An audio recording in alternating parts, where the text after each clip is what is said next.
Hello and welcome to another episode of Isn't That Something? I'm Ralph Crew and today we explore the age-old question, how did I get such a cool coffee mug?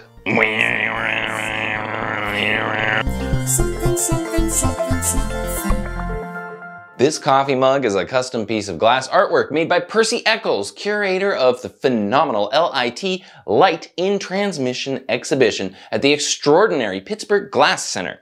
If you haven't heard of Percy, check out his website at percyechols.com. Likewise, if you haven't heard of the Pittsburgh Glass Center, you have to check them out next time you're in Pittsburgh. I promise you'll be blown away.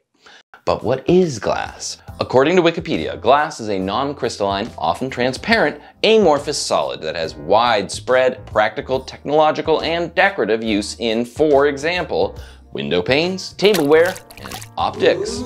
The description of glass as an amorphous solid seems vague, ambiguous, lacking clear structure. In terms of material science, an amorphous solid is just a solid whose base units are not arranged in a highly ordered repeating pattern or crystalline structure. In a crystal, like ice or diamond, the atoms or molecules are nicely stacked together in a life-changing magic of cleaning up, joy-bringing explosion of order. In an amorphous solid like glass, the molecules are a chaotic mess, like the spare room in my first apartment. In a delightfully confounding linguistic happenstance, the high-end glass often referred to as crystal is, in fact, not crystalline and is, like all glass, an amorphous solid.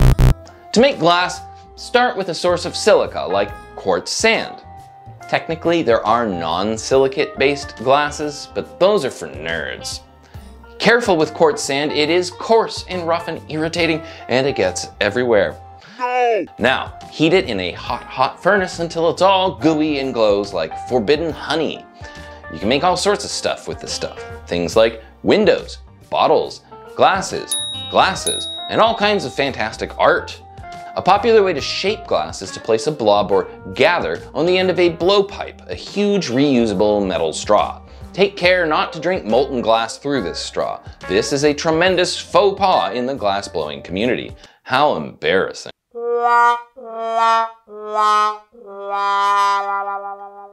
There are a few flavors of glass out there. Aside from various colors produced by trace chemicals like metallic salts, the structural properties of glass vary depending on the addition of other ingredients along with the silica. By far the most common glass you'll see, or see through, is soda lime glass or soft glass. In fact, it is likely that nearly every time you've had a glass of lime soda, it was in a soda lime glass.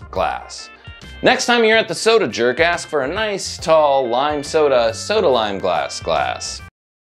Soda lime glass contains soda, or sodium carbonate, lime, which is various minerals high in calcium oxides and hydroxides, and a few other spices like dolomite and alumina.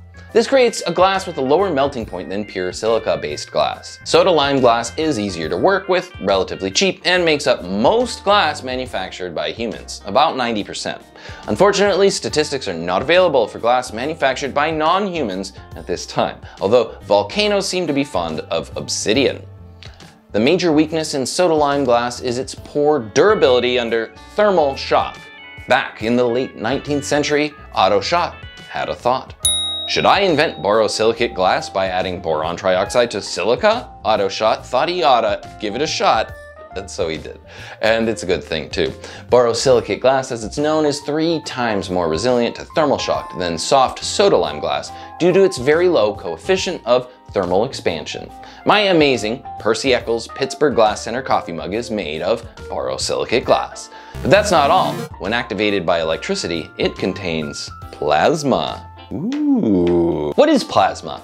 Some might say it's about $50 a pint, but they're talking about the liquid portion of human blood that you can sell for extra cash in a pinch, and not the state of matter. Plasma is the so-called 4th state of matter, even though it's number 1 in my heart. Plasma occurs when a gas is heated or otherwise excited to the point where electrons are stripped from their atoms in a process called ionization. Imagine an excited outer electron of an atom begging its mama nucleus to go out and play with the other particles. And finally, mama nucleus relents and says, okay, but I'll make sure to keep my eye on you. Ions are really just atoms or molecules with a non-neutral charge, such as the positive ions left over from electrons being stripped away in the ionization of a gas, transitioning into plasma. The largest nearby miasma of plasma is our friendly thermonuclear behemoth, the Sun. The Sun is made mainly of hydrogen and helium plasma. At the Sun's core, the temperature is so high that the bare atomic nuclei can undergo nuclear fusion and release energy. This is very good. Thanks, Sun!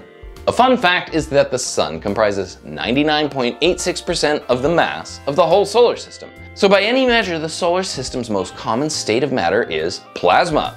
Basically, the solar system is almost all plasma except for a few smatterings of exotic, low-temperature states of matter like gas, liquid, and solid. The plasma in my sweet mug is not undergoing much nuclear fusion.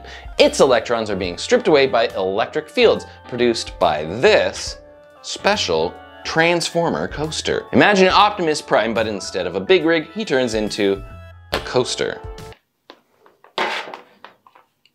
Take another look at this mug. Notice that the plasma forms lightning-like tendrils. Ooh. This shouldn't be a surprise. Guess what lightning's made of? That's right, plasma. Regular old air is not very good at conducting electricity, but when enough voltage is applied, the electrons in the nitrogen and oxygen molecules can be stripped, forming a channel of ionization that is very conductive to electricity. The built-up static charge differential between the ground and the cloud, or one part of a cloud and another, is then allowed to discharge, returning the system to a state of relative electrical equilibrium.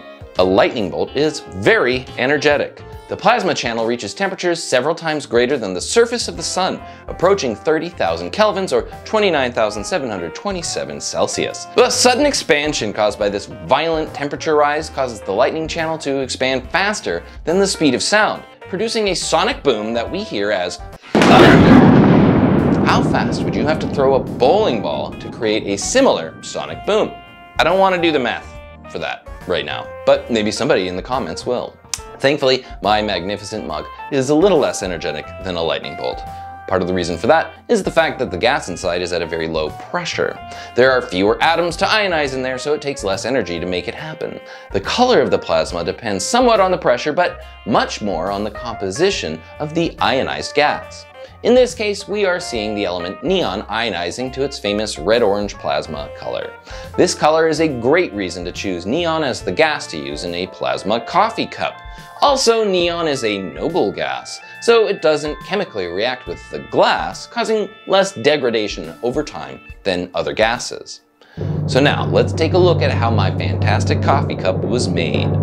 All right, so here is a double-walled vacuum coffee mug. You can get these on Amazon. Percy could make this, but it's easier to just buy it and skip the steps until we poke a hole in it with a torch. You can hear it go here in a second. It's wild.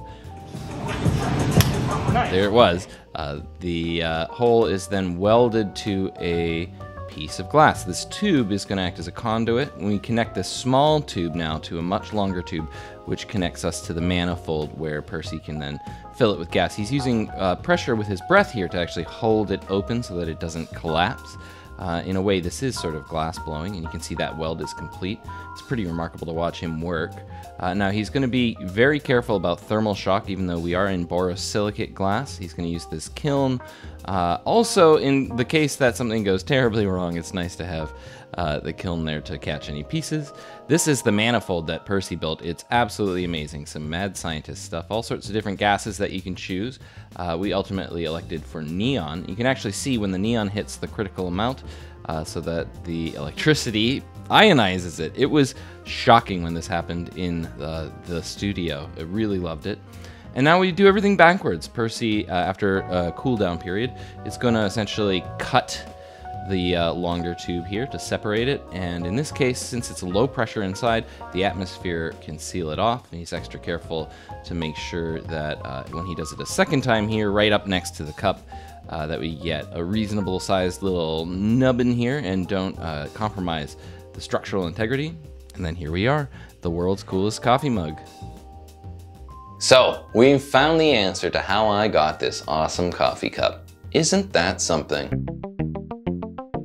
Isn't That Something was written, recorded, and edited by me, Ralph Crew. Original music by Kyle Simpson. Huge thanks to Percy Echols and the Pittsburgh Glass Center. Check out links to their awesome stuff in the description and support glass and plasma artworks wherever you can.